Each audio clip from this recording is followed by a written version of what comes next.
This is a technique for painting mountains. I'm going to mix some warm blue, white, and a little bit of black to make a bluish gray color. And then I'm going to paint in the mountains that are furthest away in my picture.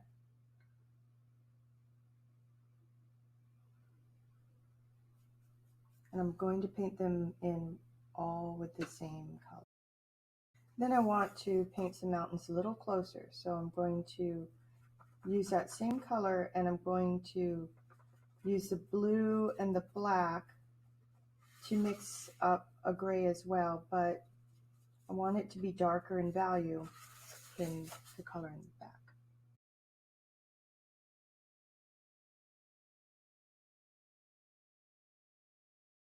Just remember in general that objects that are closer to you are going to appear darker and objects farther away will appear lighter. The next thing I'm going to do is use that same color that I mixed before and I'm going to mix white into it so it's just a lighter shade. Then I'm going to mix up a lighter shade for these mountains and I'm going to paint the light areas all on one side so that I'm showing that this side of the mountain is light and the shadow side is going to be on the right.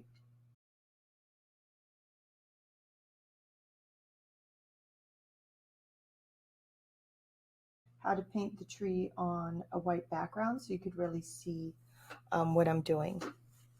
So I'm going to start by using the burnt sienna and I'm going to mix that with the warm blue to make a dark brown. And I'm going to paint the tree trunk. So I want the tree right there.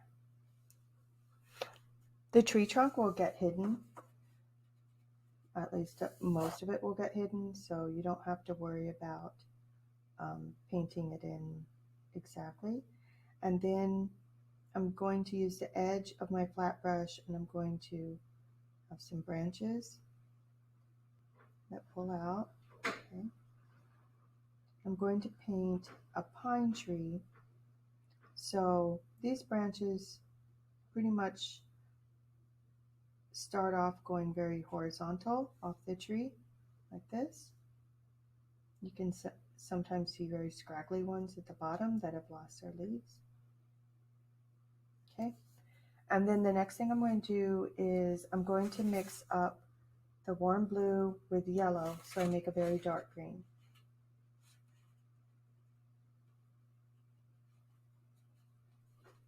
I still have a little bit of that brown on my brush as well. And I'm going to use the tip of this flat brush to stamp in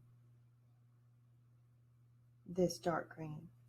So instead of brushing with the brush, I'm not brushing it, I'm just stamping it or tapping it.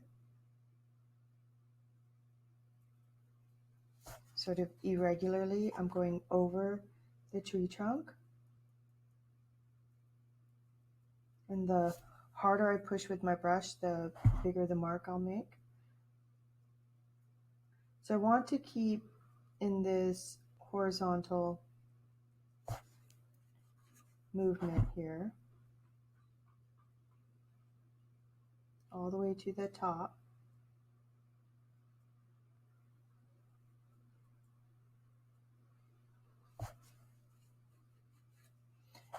The pine trees generally make a triangle shape, not a perfect one, but you can kind of generally think it's going to taper towards the top and wider towards the bottom. Okay, the next thing I'm going to do is I have to wash my brush out completely and then make a new green. So I'm going to dry off my brush and I'm going to mix warm blue again and yellow to make a green. So think of painting in the tree with 3 different shades of green. you're going to have a dark, a medium, and a light. So this one's going to be my medium green. I need to add a lot of yellow. If you find it too bright, just dull it down by using some of this burnt sienna. And I'm going to go on top of this dark area, okay, with a lighter green, but I don't want to completely cover it. I want to leave the darker areas underneath the lighter green or the medium green.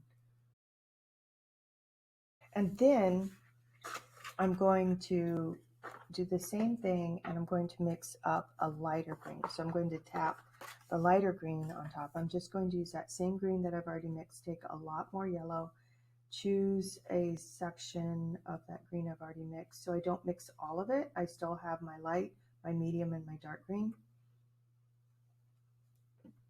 And I'm going to go on top with the light green in the same way, where I'm keeping generally this horizontal movement because it's a pine tree, and I want to